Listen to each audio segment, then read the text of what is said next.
Sobreviviente fue Alejandrito, él era el hijo menor de esta familia. Él había sido encontrado a las 8 de la mañana del 2 de diciembre del año 1991 por un hombre que trabajaba como un mariachi. Él estaba descalzo, estaba sucio y con la ropa llena de barro.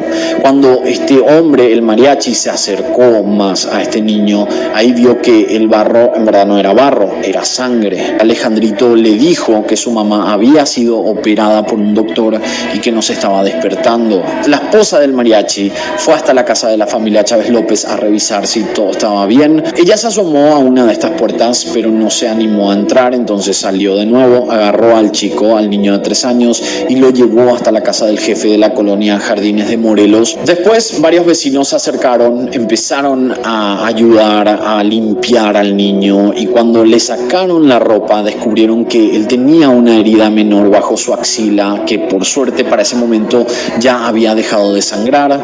Luego de esto llamaron a la policía y fue ahí cuando los oficiales entraron a la residencia a inspeccionar. Habían mencionado que no quisieron tocar nada, por eso no prendieron las luces, y ahí fue cuando empezaron a escuchar un sonido como que había un televisor prendido. Cuando intentaron abrir la puerta estaba trabada, pero estaba trabada por dentro. Algo muy pesado no permitía que la puerta se abriera. Cuando ellos hicieron mucha más fuerza para poder entrar, ahí fue cuando descubrieron 2 cuerpos sin vida, uno encima del otro, y además estaban semidesnudos. Solo pudieron ver las heridas del primer cuerpo, que era el que estaba encima. Era un hombre con varias heridas, y una que les llamó más la atención, que era en uno de los párpados. Este hombre tenía como cortado el párpado, entonces parecía como que él estaba viendo, estaba mirando con un ojo, pero en verdad era el corte que exponía el ojo. 20 minutos después la casa estaba llena de oficiales e investigadores. El primer grupo de oficiales ingresó a través del patio y les llamó la atención que 2 vehículos estaban estacionados. Uno era un Cavalier color gris y el otro era un Oldsmobile rojo convertible antiguo que parecía ser un clásico restaurado y que tenía 2 cuernos de un buey en el capot del motor.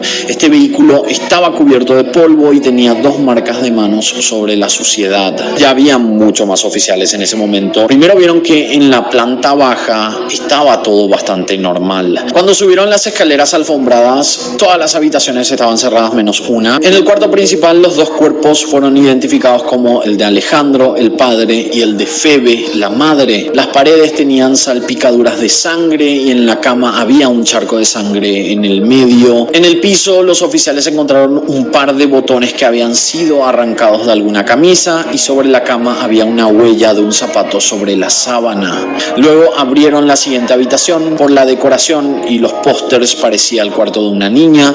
Había ropa tirada en todo el piso, además de un zapato deportivo sin agujetas. Sobre las sábanas encontraron cenizas de cigarrillo. En la siguiente habitación encontraron a la hija mayor, a Lorena. Ella estaba sin vida. Su cuerpo estaba recostado sobre la cama y tapada con las sábanas como si estuviera dormida. La cabecera de la cama estaba llena de sangre y el cuerpo tenía múltiples heridas.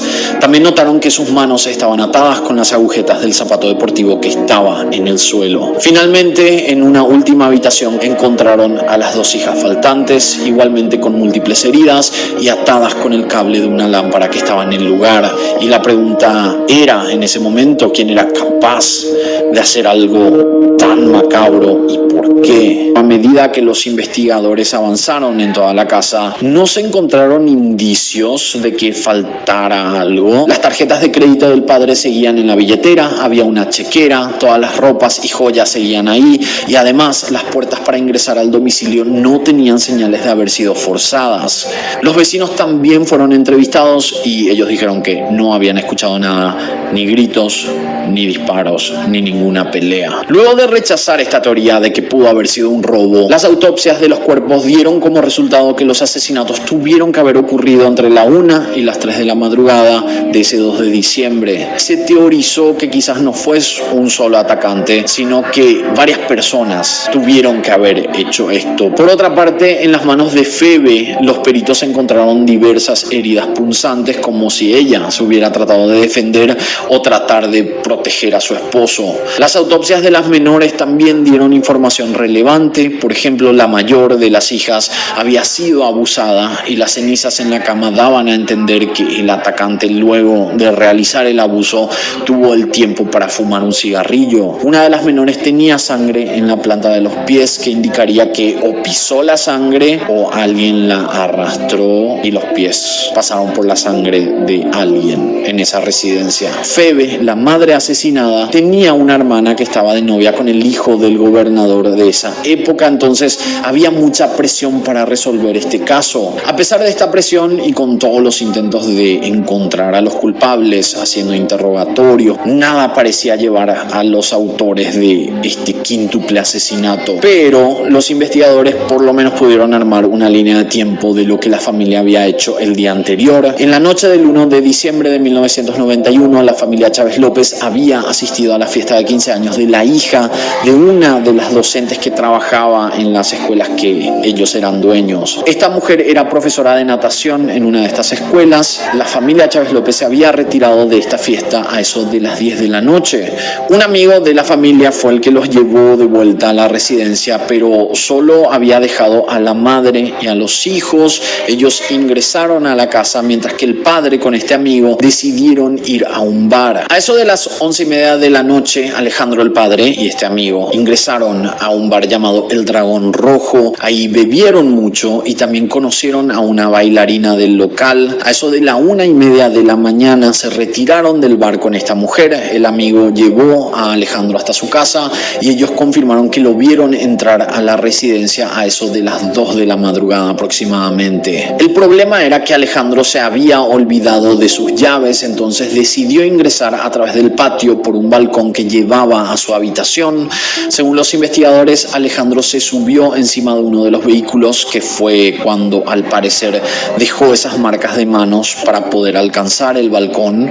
Cuando logró meterse a la habitación, se habría arrancado la camisa por estar borracho, y ahí fue cuando se encontraron estos botones en la escena del crimen que se habrían desprendido por este movimiento. Los medios de comunicación estaban llenos de teorías. Había otra también que decía que ellos habían hecho una fiesta de lujo y que también había ritos satánicos. Obviamente, todo esto para conseguir más audiencia. El primer detenido fue el amigo de esta familia de nombre Salvador Galarza, quien había llevado a Alejandro a su casa. Sus declaraciones tenían contradicciones y además omitió la parte de que Alejandro supuestamente tenía una amante. Esta mujer también fue cuestionada y ella declaró que ella nunca había tenido alguna relación ni relaciones con Alejandro. No habían evidencias concretas, todo era circunstancial. Entonces descartaron a Delia y a Salvador como los principales sospechosos. Los investigadores encontraron una carta que había escrito la hija mayor, Lorena, y en esta carta ella describía que estaba muy triste, y esto llevó a los investigadores a entrevistar a sus compañeros de colegio.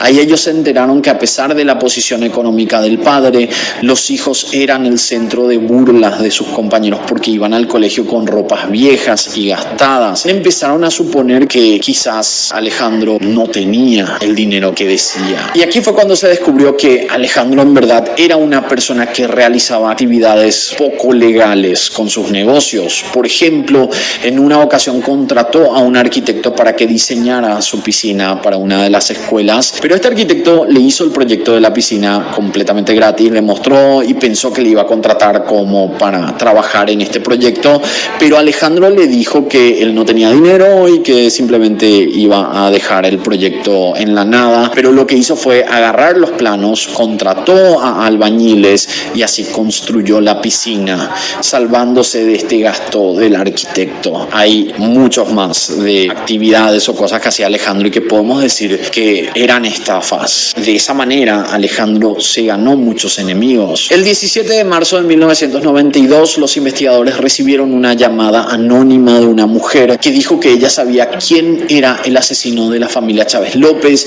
y dio un nombre. José Julio Cipriano Luna tenía 28 años y trabajaba como hojalatero arreglando chapas de automóviles. Se había mudado a lo de sus padres a la Ciudad de México a finales de 1991, pero antes estuvo en la zona de Ecatepec, muy cerca de la casa de la familia Chávez López, que coincidentemente el padre, si se acuerdan, dijimos que restauraba vehículos, solía necesitar estos servicios que justamente este joven hacía. El 20 de marzo, 3 días después de esta llamada anónima, se hizo un operativo para arrestar a José Julio Cipriano, quien vivía en Colonia Santa María Maninalco, o por lo menos según la declaración de esta mujer que llamó de manera anónima. Y ahí arrestaron a Cipriano Luna a la 1 de la tarde del 20 de marzo de 1992. Luego de eso lo llevaron a un descampado al aire libre. Ellos querían cuestionarlo. Ahí uno de estos policías que estaba como civil se identificó como policía judicial y lo primero que hizo fue mostrarle una foto de Alejandro Chávez López y de su esposa. José Julio Cipriano primero le ofreció dinero al investigador como soborno y cuando no logró convencerlo, entonces confesó todo lo que hizo. Dijo que él tenía dos cómplices. Uno se llamaba Alejandro Cruz Martínez, de 18 años.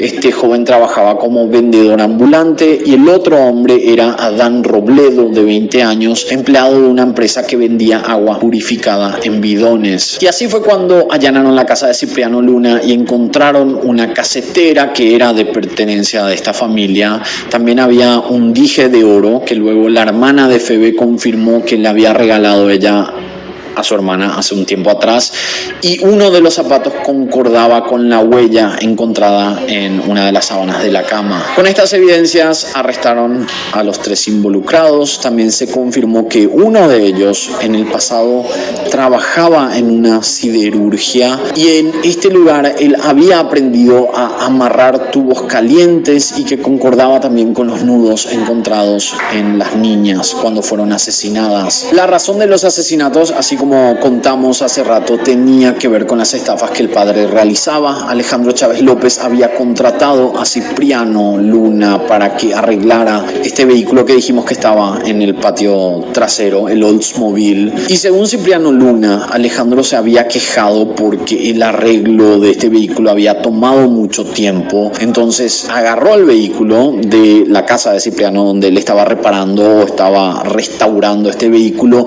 y lo llevó a su residencia sin pagar, y Cipriano dijo que Alejandro terminó debiéndole 700.000 pesos mexicanos de la época, a pesar de que el auto ya estaba prácticamente terminado. Ahora, uno de los cómplices también tenía sus razones. Él estaba enamorado de la hija mayor y el padre lo habría insultado en el pasado para que no se acercara a su hija. Los 3 hombres declararon que la idea era asustarlos, pero que todo se salió de las manos. Todos fueron declarados culpables y cumplen actualmente una condena de 250 años en una prisión de máxima seguridad de México.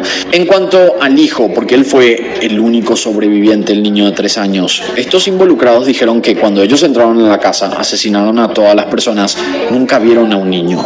O sea que ahí se presume que quizás el niño estaba dormido en la cuna cuando todo ocurrió y se salvó de suerte. Y también se analizó que la herida que él tenía debajo de la axila pudo haberse ocasionado cuando él trató de salir de la cuna y se cayó al suelo. Así que nada, chicos, este fue el terrible caso de la familia Chávez López, un caso súper interesante. Creo que es una de las historias más impresionantes de México, y de esta manera nosotros nos encontraremos en la próxima historia.